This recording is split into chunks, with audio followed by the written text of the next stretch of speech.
Salut la compagnie, je suis ravie de vous retrouver dans cette nouvelle vidéo. Et là vous allez vous dire, ça y est, la meuf, elle pète complètement un câble. Oui, vous n'avez pas tort. En tout cas depuis quelques mois, c'est vrai, j'essaie de trouver des solutions pour mieux consommer. Et je me suis mis comme objectif de tout mettre en boîte d'ici la fin de l'année. Mon objectif depuis quelques mois était de virer en fin de compte tout le plastique qu'il y avait dans ma cuisine. Alors ce n'est pas évident, ce n'est pas simple de le faire du jour au lendemain. Et c'est surtout que ça coûte du pognon, hein, qu'on se le dise. Et donc moi clairement, ce qu'il y avait de plus présent comme plastique dans ma cuisine, c'était tout ce qui était tupperware, boîte d'emballage, etc., etc. L'idée était donc de passer en boîte en verre. J'ai opté pour les boîtes qui viennent de chez Ikea parce qu'elles sont vraiment 2 fois moins chères et tu fais vite ton choix quand il t'en faut une quantité certaine. Comme ça a tout de même un certain prix, bien que ce soit moins cher, depuis octobre j'en achète. J'ai pas acheté tout d'un seul coup. Je crois que là, en tout et pour tout, ce que j'en ai dans mon frigo actuellement, j'en ai pour 150 € et il me semble que je l'ai fait en 4 fois. J'en ai eu 3 fois pour 30 €, une fois pour 50, il me semble, un truc comme ça. Je crois que c'est la meilleure des solutions à partir du moment où on veut changer quelque chose, c'est de le faire au fur et à mesure. Moi, c'est ce que j'ai fait et du coup, c'est vrai qu'on le sent un petit peu moins que si j'avais dépensé 150 balles pour acheter toutes les boîtes d'un seul coup. Au-delà de virer tout le plastique qu'il y avait dans ma cuisine pour des raisons écologiques, les boîtes en verre, c'est tout de même mieux pour tout ce qui est conservation. Moi je l'ai vu notamment sur les céréales et sur les biscottes du petit-déj, je vais vous montrer tout ça juste après. C'est également bien plus pratique quand on est une adepte des bento. Alors moi j'en fais pas, mais c'est vraiment ce que j'aimerais mettre en place dans les prochaines semaines, voire dans les prochains mois, parce que en ce moment, je ne sais plus quoi faire à manger, ça me saoule d'être dans la cuisine. Mais vraiment, j'arrive à une période où quand on me dit « Qu'est-ce que tu fais à manger ce soir ?» j'ai envie de lui dire « Quoi, est-ce que tu sais ce qu'on mange ce soir ?» Non, bah moi non plus. Donc je me dis peut-être que les bento, si je m'y mets un week-end avec Laura et Mel, ce sera peut-être la solution pour trouver des repas voilà, sur la semaine. Et clairement, bah, tout ce qui est boîte de conservation comme ça en verre, c'est beaucoup mieux que le plastique, ça se conserve mieux et on peut également congeler et on peut également les mettre au four. Donc encore une fois, dans les cadres des bento par exemple, bah, c'est juste super pratique, hein. On a juste à les décongeler, à les mettre au four en les laissant dans la même boîte, c'est trop bien. Et en plus de ça, je cherchais des petites boîtes pratiques quotidiennes pour tous les aliments de base, enfin tous les aliments quotidiens comme le beurre, l'échalote, l'ail, enfin bon bref, qu'on a besoin de conserver quelques jours, voire quelques semaines des fois. Donc l'idée des boîtes en verre était d'après moi la meilleure des solutions. Donc je vais vous montrer comment je m'organise depuis que je les ai, sachant que ma dernière commande je l'ai reçue il y a quelques jours, donc j'en ai profité pour tout laver et tout mettre en place pour éviter de perdre du temps pendant cette vidéo, hein, parce que bon, vous n'allez pas me regarder faire la vaisselle, c'est pas super intéressant quand même. Et puis voilà, on y va, j'arrête de parler, sinon cette vidéo va encore durer 3 heures. Hein. Allez. Alors, tout d'abord, je vais vous parler justement du prix des boîtes en verre. Pour des raisons économiques et de bon sens aussi, pour tous les aliments secs que j'achète en vrac ou dans des sachets papier souple ou plastique souple, j'ai choisi de les conserver dans des boîtes type conserve. Pour le coup, ça ne coûte absolument rien et c'est tout aussi pratique. C'est forcément moins hermétique, mais pour tout ce qui est légumineuses, riz, farine, sel, sucre, quoi d'autre, chocolat en vrac, ça ne pose aucun problème. Bon, après j'avoue que pour des raisons d'esthétique, je garde uniquement que les pots avec des couvercles blancs ou encore noirs qu'on trouve assez facilement dans les rayons bio ou dans les rayons haricots, mojettes, flageolets des supermarchés. Donc personnellement, je m'en sers beaucoup pour tout ce qui est riz, lentilles corail, cacao, comme je vous le disais, sel, sucre, etc., etc. Pour faire les petites étiquettes noires autocollantes que je colle sur chaque couvercle, il vous suffit juste d'avoir une Dymo. La mienne, je l'ai achetée chez Bureau Vallée, mais vous pouvez facilement en trouver sur internet. Donc du coup, je vais faire un point pour vous présenter les boîtes un petit peu plus en détail, car c'est vrai que la grandeur est assez importante quand on souhaite tout passer en boîte. Donc moi j'ai choisi un premier modèle, donc c'est des petites rondes de 600 ml avec un couvercle en bambou. J'ai choisi ce modèle là pour mes thés en vrac. Je trouvais qu'au niveau du format c'était pas trop mal. Ensuite j'en ai 2 plus grandes encore dans un modèle rond, là elles font 1,7 litre. Donc là j'en ai une qui me sert essentiellement pour la pâte à pancake, donc c'est celle avec le couvercle complètement hermétique, et j'en ai racheté une autre dernièrement là dans ma dernière commande pour mettre la farine. Ensuite j'ai repris pas mal de boîtes rectangles, donc celles-ci font 1,8 litre et ça me sert pour tout ce qui est conservation, en fin de compte reste des plats et tout, donc des pâtes, du riz, c'est plutôt pas mal, c'est assez grand, au niveau de la taille c'est plutôt bien.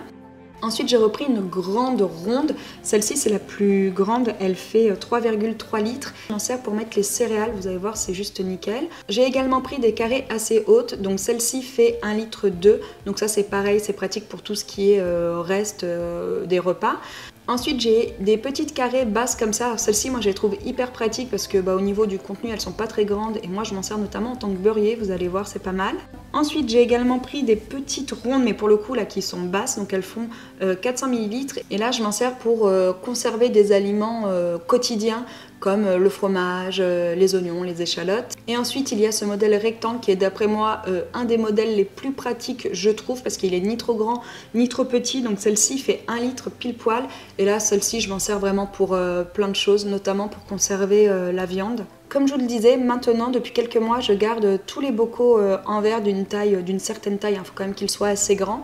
Et je m'en sers pour conserver tout ce que j'achète en vrac, mais aussi, comme vous voyez là, tout ce qui est dans des paquets souples. C'est d'après moi plus pratique et plus propre. Hein. C'est vrai qu'on n'a pas besoin de refermer le sachet et tout à chaque fois, ça fuit pas, donc c'est plutôt pas mal. Concernant les pots en verre, donc tout d'abord je vais changer celui de la farine parce qu'on fait énormément de pâtisserie.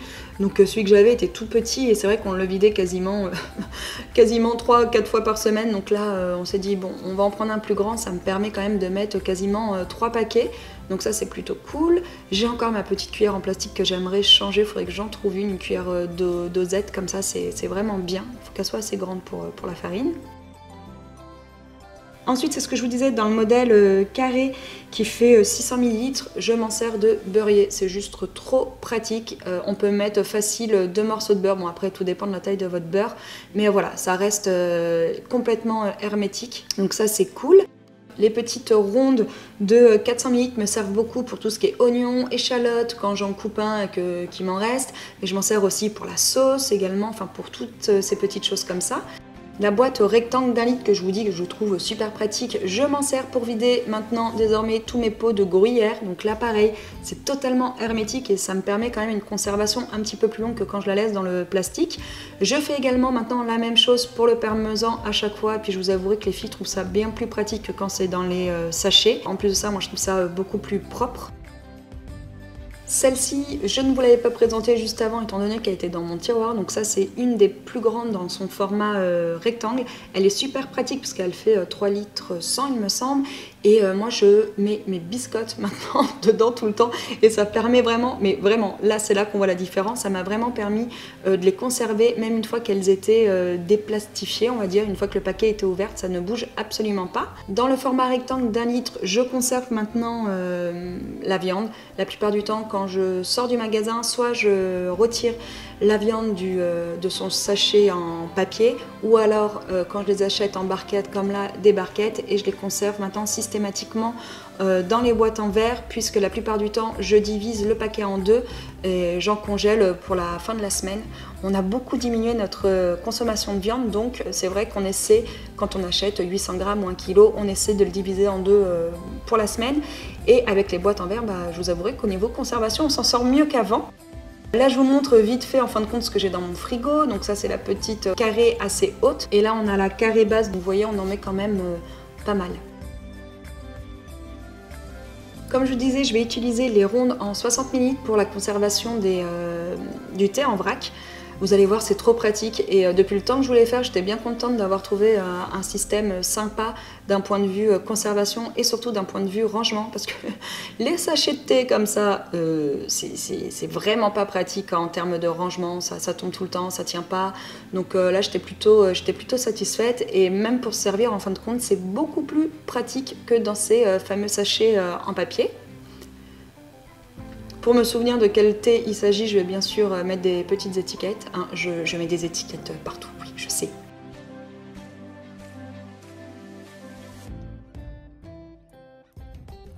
Le poron en 3,3 litres, je vais le remplir de céréales. Clairement, quand le paquet est ouvert, d'un point de vue conservation, là pareil, j'ai encore pu remarquer que c'était beaucoup mieux dans les boîtes en verre. À savoir que les céréales, je les achète très régulièrement, pareil, en vrac.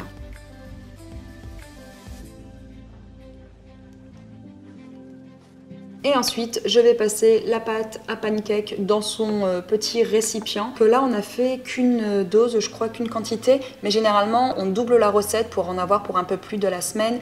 Et les filles, la plupart du temps, les font cuire le soir. Au moment où moi je fais à manger, Laura ou Maëlle sort sa petite poêle et elles se font 2 pancakes chacune pour le matin.